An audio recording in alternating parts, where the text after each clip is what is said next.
A lot of people work hard behind the scenes to keep Parker Schnabel's Yukon mining business running, but fans want to know how much Parker's crew members get paid while they risk their lives and limbs churning pay dirt 24 hours a day, 7 days a week in the harsh Klondike. Which workers make almost $500,000 a year running Parker's risky business?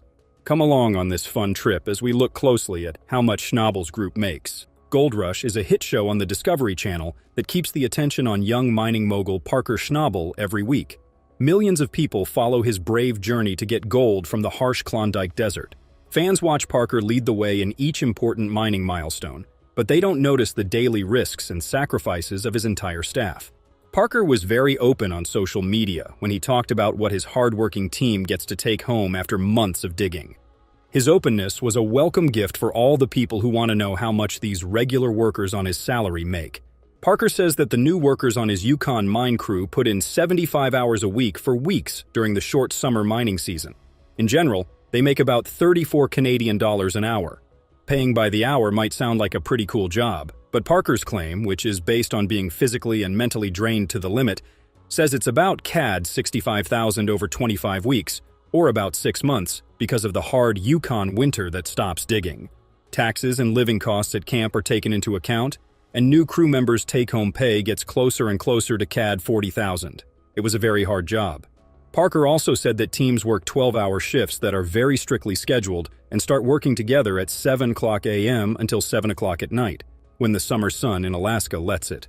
As the short season grows older and the days get shorter, shift changes begin at 8 a.m. to 7 p.m.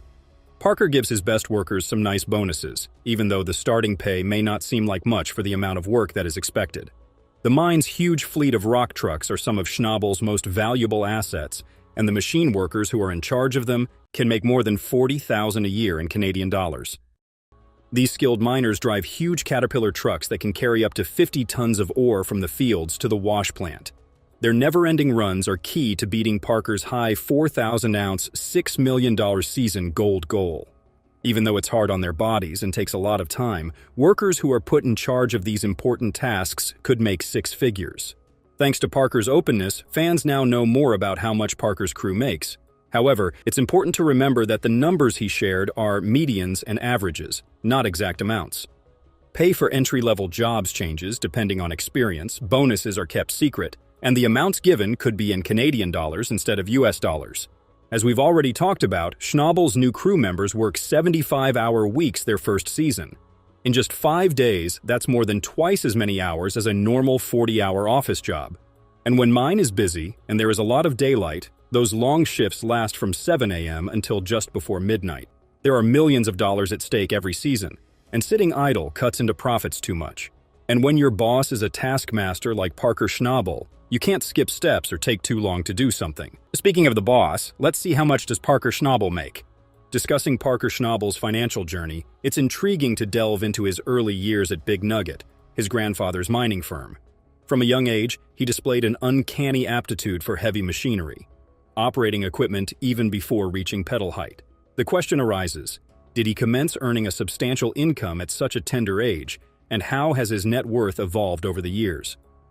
Born on July 22, 1994, in Haines, Alaska, Parker Schnabel's journey in the mining industry commenced in his grandfather's firm, where he earned his stripes and eventually amassed a net worth of $15 million. His hard work in gold prospecting and mining, coupled with his foray into reality television, has significantly contributed to this impressive figure. The pivotal inquiry remains: what is the extent of his earnings? Parker's earnings from reality TV are notable, with payments per episode ranging from $10,000 to $25,000. For comparison, fellow cast member Jack Hoffman earns approximately $10,000 per episode. Consequently, Parker's annual income is estimated to surpass $1 million, solely from his involvement in the show Gold Rush. However, this leads to a crucial consideration. How does his income from gold findings impact his overall wealth? Having appeared in 330 episodes of Gold Rush by 2023, Parker Schnabel left his family mine in Season 4, extracting a remarkable 28 kg, 60 pounds of gold in a year. Additionally, his participation in and production of spin-offs like Gold Rush The Dirt and Gold Rush Parker's Trail further bolstered his financial standing. By the age of 24, He had mined gold valued at over $16 million. Beyond the glamorous figures, it's essential to account for expenses and salaries associated with his mining ventures. While the exact amount of his share remains undisclosed, making assumptions based on his considerable expenditures offers a perspective.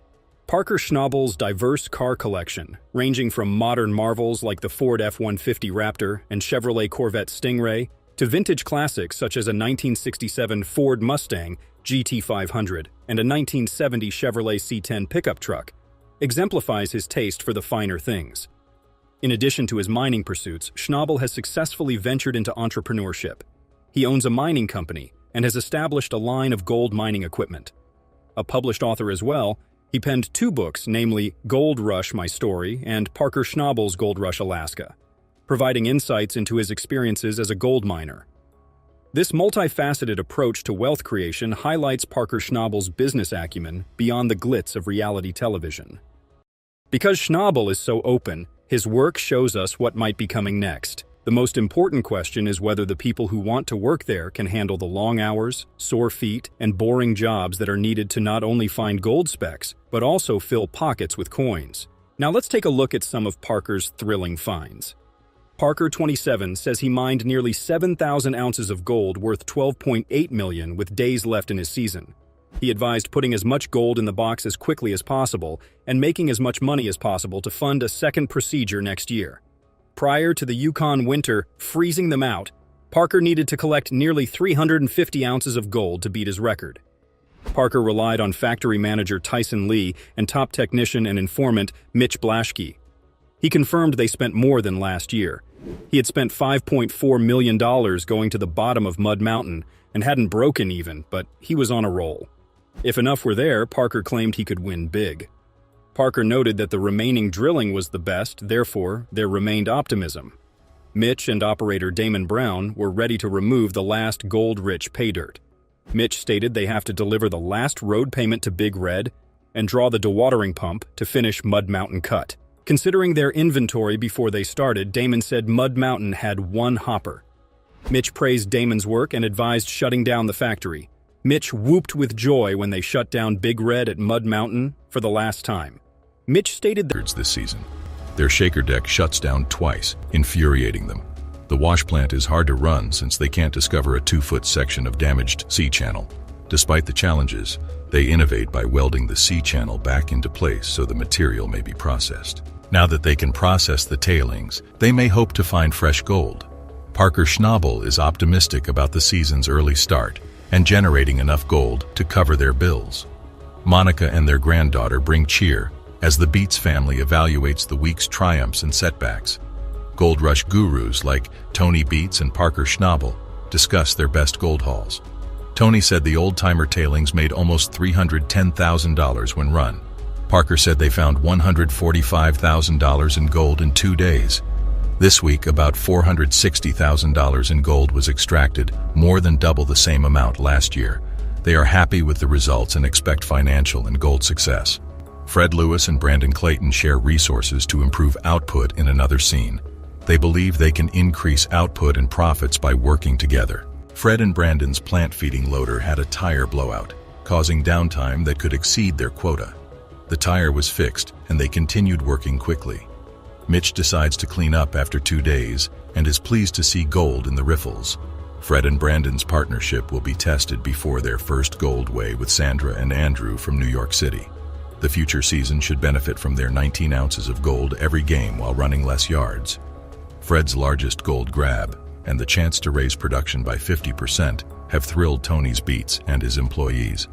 Tony's preparations were derailed by frozen ground and a big frost block blocking the conveyor belt, resulting in costly downtime and lost gold. Tony is unfazed and working hard with the 80 pup to get his season back on track and reach his gold goals. Tony and his staff had completed sweeping and scrubbing their mats and run. Tony strictly forbids his staff from walking on the mats. The Beats found $328,000 in gold despite downtime and lost gold, bringing their season total to over $2.3 million. Parker Schnabel is having problems bringing in 2,000 ounces of gold and worries he won't have enough to send his crew home. He must find the high-grade pay layer before winter, but he is 800 ounces short. Rick is surprised when Troy Taylor offers to sell the land to him for 150 ounces of gold. Rick should seriously consider the offer because he has spent a fortune on machinery and is struggling to make a profit. Rick recruits veteran ironworker Kyle Lawson to manage both wash facilities.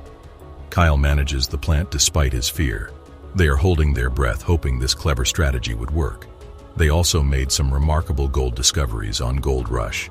Over $500,000 worth of gold, 219.8 ounces from Monster Red and 95 ounces from Rocky, were discovered by Tony Beats. As a result of Raleigh Valley's largest goldway ever, Parker Schnabel makes a significant financial commitment towards the purchase of more acreage. Mining tycoon Tony Beats is also in Kano attempting to break into uncharted territory. Test holes he digs show possible gold deposits. In general, these gold miners are engaged in some really promising work, and they have some very lofty objectives. Tony Beats and his staff are using a ball with a strainer to separate gold from soil in a new mining operation. They are pleased with the lengthy pump they utilize to speed up the procedure when they find fine gold. Tony is encouraged by this discovery and has discussed growing the firm with his family. Parker Schnabel is pleased with his gold weight, which beat last season's record. Parker will keep mining despite the season's challenges and make the best of it.